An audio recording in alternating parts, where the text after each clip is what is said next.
안녕하세요, 여러분. 오늘도 이솝 이야기를 들고 왔습니다. 여러분도 아시다시피 이솝 이야기는 누가 지었다고요? 네, 맞습니다, 여러분. 이솝 선생님이 지어주셨고요. 그리고 찰스 산토레 선생님이 그림을 그려주셨대요. 그리고 김수희 선생님이 옮겨주셨습니다. 출판사는 어린이 작가 정신이라고 하네요. 오늘의 이야기는 뭘까요, 여러분? 자세히 들여다보시면 아시겠지만 지금까지 등장했던 인물들, 등장했던 주인공들의 모습들이 많이 눈에 띄죠. 원숭이도 보이고 양도 보이고 늑대도 보이고 사자도 보이고 까마귀도 보이고 그렇죠. 사냥도 보이고요. 또 생쥐도 보이고요. 독수리도 보이고 다양한 동물 친구들이 모여 있는데요. 오늘의 제목은 뭘까요? 짜자자잔 스포트라이트를 비춰드린다면 오늘의 제목은 짐작하실 수 있으시겠죠? 네, 거북이가 마지막 종점에서 느긋하게 여유를 부리면서 테이프를 끊고 있거든요. 맞습니다, 여러분. 여러분이 상상하신 것처럼 오늘의 이야기는 바로 토끼와 거북이 이야기가 될 것입니다. 자, 그럼 이야기 속으로 한번 들어가 보겠습니다. 어느 날 토끼가 느릿느릿 기어가는 거북이를 놀렸대요. 그러자 거북이가 말했답니다. 잠깐만 기다려. 나랑 달리기 내기를 하자. 난 내가 이기는 것에 걸겠어. 토끼는 거북이의 말에 우스웠대요. 토끼는 자신만만하게 대답했대요. 좋아, 한번 해보자고. 여우가 토끼와 거북이 달리기 심판을 보기로 했대요. 마침내 경주가 시작되고 둘은 동시에 출발. 거북이를 한참 앞서간 토끼는 잠깐 쉬기로 한대요. 하지만 거북이는 쉬지 않고 부지런히 달렸고 마침내 결승점에 거의 다다랐대요. 그제야 정신을 차린 토끼는 깜짝 놀라서 온 힘을 다해 달렸다고 하네요. 하지만 거북이가 이미 내기에서 이겼다는 것을 깨달았대요. 느리더라도 꾸준히 노력하면 결국 이길 수 있답니다. 라는 마지막 글귀가 있는데요. 여러분도 아시겠지만 모든 생명체는 꽃이 피는 개화하는 시기도 다르고 다 다르거든요. 근데 이제 교육이라고 하는 것이 사실은 동일선상에 놓고 출발해서 이제 이 먼저 가는 사람을 1등이라고 두 번째를 2등, 세 번째를 3등 그러면서 이렇게 차등을 두는 그런 교육이 되어서 사실은 안타깝게도 그 자신의 내면에 있는 어떤 가능성이나 이런 것들을 끄집어내지 못하고 삶을 마감하는 분들도 계셨을 것이고 또 운이 좋아서 선천적으로 이렇게 건강하고 모든 주변의 환경들이 그를 향한 스포트라이트를 비치는 환경이었다면 뭐 승승장구하는 분들도 있으셨을 테고요. 그 위대한 개츠비에서 이렇게 첫 문장에 그런 얘기가 나오죠. 네가 가진 행운에 대해서 감사할 줄 알아라 라는 이제 그런 글귀도 있긴 한데요. 뭐 그렇습니다, 여러분. 어쨌든 모든 생명은 개화의 시기가 다 다르죠. 인간도 역시 마찬가지고요. 그리고 사실 토끼와 거북이를 예전에 그런 얘기도 많이 했죠. 어떻게 토끼와 거북이가 경주를 할 수 있냐? 말이 안 된다. 조건이 다른데 이제 이런 토를 거는 이 얘기들도 패러디한 이야기들도 많이 있는 걸로 알고 있고요. 그래서 사실은 지금의 현 그 코로나나 이런 여러 가지 발생을 통해서도 알 수 있지만 우열을 가린다는 것처럼 정말 폭력적이고 뭐라고 할까요? 비교육적인 교육은 없다고 이제 선진국에서는 그걸 인정을 해서요. 각기 다른 재능에 대해서 그거를 발현할 수 있도록 인스트럭션 해주는, 즉 끌어당겨주고 끄집어내주는 역할을 해주는 교육이 지금 이제 말하자면 선진국 유럽 쪽의 교육이 그렇다고 하거든요. 근데 우리나라는 아직까지도 우열을 가리고 있고, 그리고 이제 대학도 순위가 있는 걸로 알고 순위가 있잖아요. 근데 지금은 모르겠습니다. 앞으로도 어떻게 될지는 단언할 수는 없지만 적어도 지금까지의 그 교육 방침으로는 앞으로 삶을 살아가는데 엄청난 어려움을 느낄 거라고 믿어 의심치 않거든요. 그렇다고 해서 제가 뭐 예견이 있어서 예지력이 있어서 아이들을 뭐 학원에 내돌린 거는 아니고요. 저는 그냥 교육이라고 하는 것이 저도 어린 시절을 겪어왔고 또 우리 아이들도 어린 시절을 겪을 것이고 또 성인을 겪을 것이고 중장년을 겪을 것인데 제가 이렇게 겪어보니까 정말 중요한 것은 일단 인간 됨됨이, 인간이 먼저 돼야 된다는 생각이 많이 들었고요. 또 인간 됨됨이가 되게 되면 그 시기가 어찌됐든 간에 뒤늦게 공부를 시작하던 뭐 상관없이 꽃을 피우리라는 나름의 그런 그 믿음이라는 게 있다고 저는 확신하거든요. 그래서 저는 사실은 아이들을 학원으로 내돌리지 않았고, 그래서 많은 이야기를 들었죠. 어른들께 왜 애를 학원을 보내질 않냐. 물론 맞습니다. 돈도 여유가 없었습니다. 그러나 중요한 것은 주변의 이웃집들 보면요. 그 카드 빚을 긁으면서 아이들을 학원을 보내는 분들이 되게 많은 걸로 알고 있어요. 뭐 지금도 현재 진행형인 경우도 있으리라 믿어 의심치 않고요. 뿐만 아니라 그 아이의 교육을 위해서 캐셔를 하시는 분들도 계시고 어찌됐든 간에 이렇게 그 외에도 여러 가지 일들을 하시는 분들도 계시고 그러는데요. 저는 그럴 체력도 안 될 뿐만 아니라 제가 워낙 그 돈 버는 일에 별로 그렇게 관심이 없어요. 왜냐? 일단은 남편이 버니까. 그것도 있고 그리고 돈이라는 거는 절대로 쫓으면 안 됩니다. 쫓으면 도망가요. 그냥 돈이 오게끔 나는 그냥 내 삶을 살면 됩니다. 그럼 어느 순간에 필요하면 돈이 쥐어진다고 저는 믿거든요. 그래서 어찌됐든 간에 지금 교육이라고 하는 것이 아직까지도 학원을 내두르는 부모들이 굉장히 많을 걸로 알고 있고요. 물론 뭐 승승장구하는 사람들도 많죠. 그리고 또 박혜란 씨의 아이들을 믿는 만큼 자란다라는 책 속에서도 사실은 그 양반 같은 경우는 아이들을 학원에 내돌리진 않았고요. 그분이 워낙 그 전직 말하자면 결혼 전에 그 제가 알기로는 기자였던 걸로 알고 있고 그러다 보니까 책을 많이 노출시켰다고 하더라고요. 그래서 그 양반은 다양한 장르의 책을 많이 봤다고 하는데 저는 또 그 정도의 역량은 없습니다. 그래서 이제 워낙 제가 깜냥이 좀 어, 약해서 그리고 좀 제가 태어날 때부터 좀 이렇게 약골로 태어나는 바람에 모든 이렇게 욕심이 많이 없어요. 먹는 것도 욕심이 없고 남이 큰 평수의 집을 샀다고 해서 배 아파하지 않습니다. 그냥 저는 축하드린다고 진심으로 이제 축하를 드리면서 한편으로는 그런 생각을 하죠. 아니, 내 식구가 사는데 50평, 60평이 왜 필요하지? 잠깐 숨바꼭질 놀이 할 땐 참 좋겠다.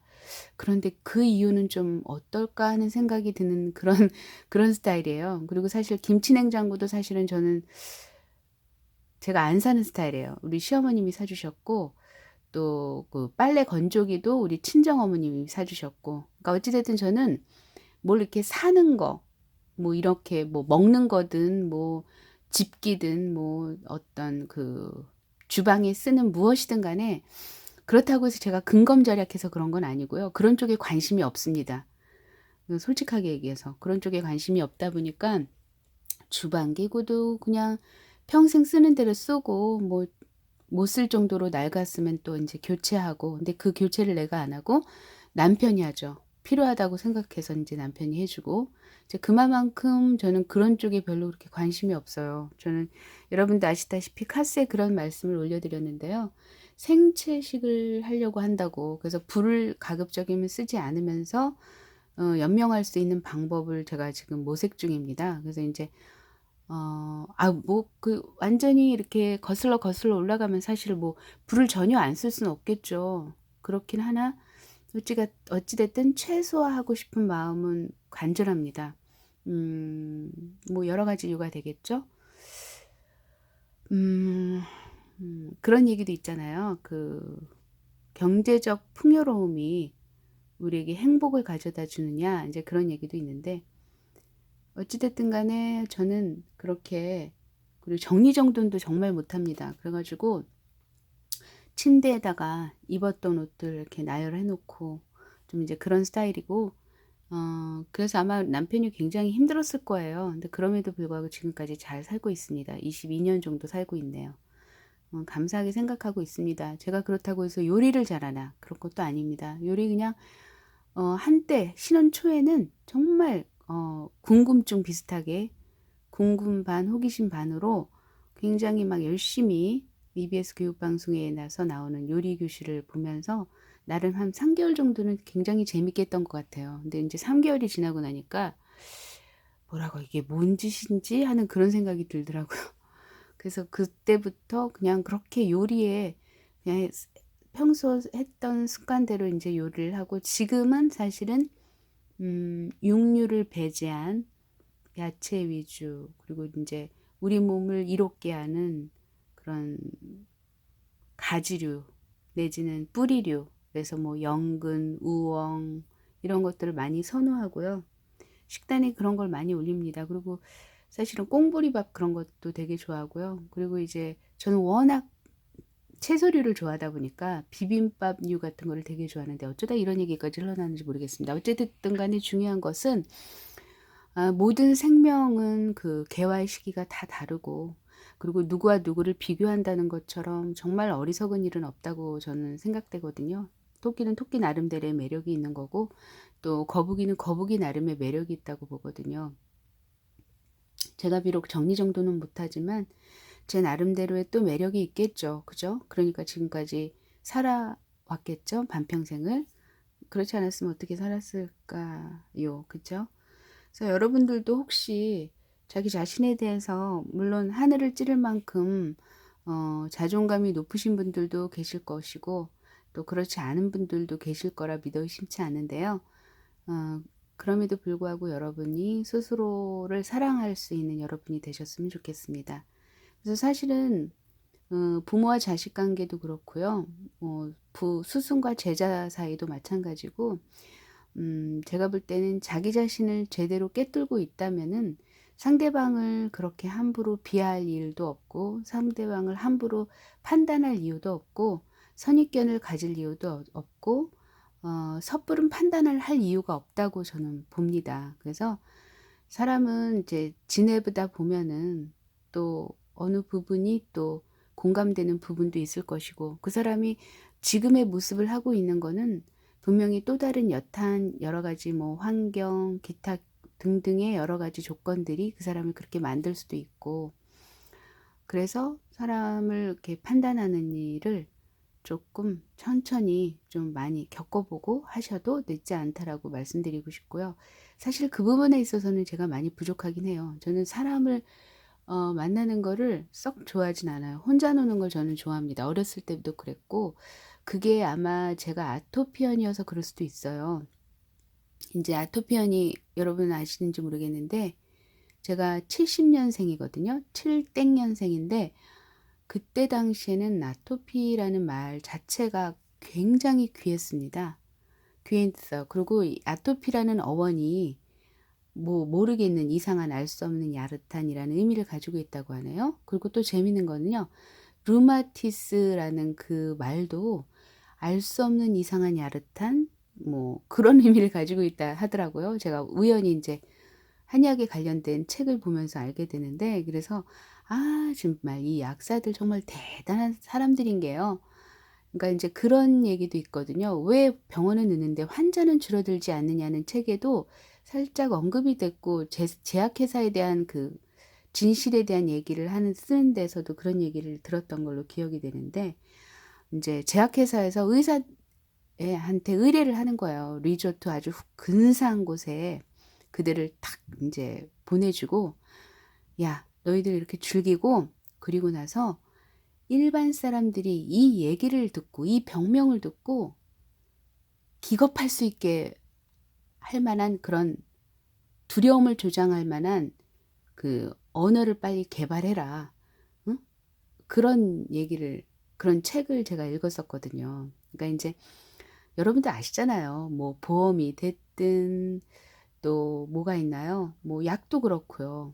뭐 이제 그 어떤 병명도 그렇고 사실은 그런 것들이 어떤 일반 사람들에게 두려움을 조장시킴으로 인해서 뭔가를 그냥 그 돈으로 그 해결하려고 하는 반짝 해결하려고 하는 그런 그 사기가 도사리고 있다는 거죠. 여러분도 아시겠지만 약이라고 하는 것이 지금 당장은 뭐 저도 어렸을 때 스테로이드제를 엄청 많이 바르고 먹고 주사까지 맞은 사람으로서 정말 말씀드릴 수 있는 게 정말 그때 당시에는 굉장히 말끔해져요. 왜냐하면 신경을 마비시키는 거니까 일시적으로.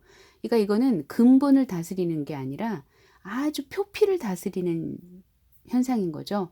어렸을 때 제가 엄청 먹었고 덕분에 그래서 오장육부가 제 기능을 잘 못했어요. 그래서 버스도 못 타고 항상 그 어린아이가 뭘 안다고 버스를 타면 항상 제가 뭐 때문에 두려워했냐면 이 타이어가 가다가 막 펑크가 나면 어떡하지?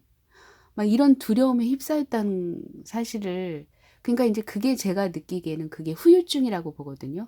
스테로이드제. 그러니까 그 약의 스테로이드 그러니까 약이라고 하는 건 어찌 됐든 간에 일시적인 현상 그리고 신경을 마비시키는 거 그 이상도 그 이하도 아닌데 우리는 약에 굉장히 의존하는 분들이 많은 걸로 알고 있거든요. 주변에 고혈압 약을 당연히 드시는 분들도 당연하게 그냥 뭐 밥 먹듯이 드시는 분들 계시는 걸로 알고 있거든요.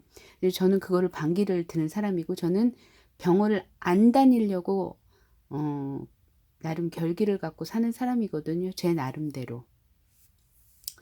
그래서 인제 어떻게 이런 얘기까지 하게 됐는데 그래서 여러분 정말 제가 말씀드리고 싶은 건요. 절대 비교하지 마세요. 윗집 아랫집 옆집 사람하고 절대 비교하지 마세요. 조건이 다르고 다 다른데 어떻게 비교할 의미가 없어요. 그 뭐라고 그러지? 그 교수님 제가 카스에도 올려놨는데 그 교수님이 한 얘기 있어요. 어쨌든 간에 비교라는 것 자체는요. 불행의 씨앗을 움트게 하는 결정적인 순간이거든요. 그래서 절대로 비교하지 마시고 자신의 삶을 주도적으로 행복하게 잘 이끌어가는 그런 여러분이 되셨으면 좋겠습니다. 여러분, 제가 오늘 횡설수설 말이 너무 많았죠? 죄송하고요. 그리고 어제 밤부터 눈이 엄청 내렸어요. 그래서 지금 밖에 한 7에서 8cm, 10cm 정도 높이의 눈이 쌓였거든요, 여러분. 뭐 이미 이제 시간은 많이 지나서 첫 발자국을 남길 만한 여유는 없으시겠지만 이제 그럼에도 불구하고 보면은요, 밤에 하얀 눈이 내렸을 때 한번 보세요. 완전히 진짜 불빛 같대요. 네온사인 같아요. 환해져요. 그래서 저는 또 모르겠어요. 이렇게 차 끌고 다니시는 분들은 아우 이거 어떡하냐 막 그리고 또 사업하시는 분들은 마당 쓸어야 되고 또 이제 공간이 또 넓으신 분들은 또 그거를 그 에너지가 어마어마하게 또 방출되시겠죠. 그래서 그것 때문에 마음고생 하시는 분도 계시고 몸고생 하시는 분들도 계실 텐데요. 어찌됐든 간에 여러분 모두 이제 새해 복 많이 받으시고 여러분 소원 성취하시고 하시는 일마다 다 이제 기쁨을 맞이하는 순간이 되셨으면 좋겠습니다. 그리고 무엇보다도 여러분 오늘 하루하루를 잘 보내시면요. 그 다음 날도 역시 그 다다음 날도 그러니까 미래는 이미 보장이 된 거나 다름없습니다, 여러분. 오늘이 행복하시면 내일도 행복할 수 있다는 거 잊지 마시고요. 오늘의 행복을 절대로 놓치지 않으시기를 진심으로 바랍니다, 여러분. 예, 감사합니다. 사랑합니다.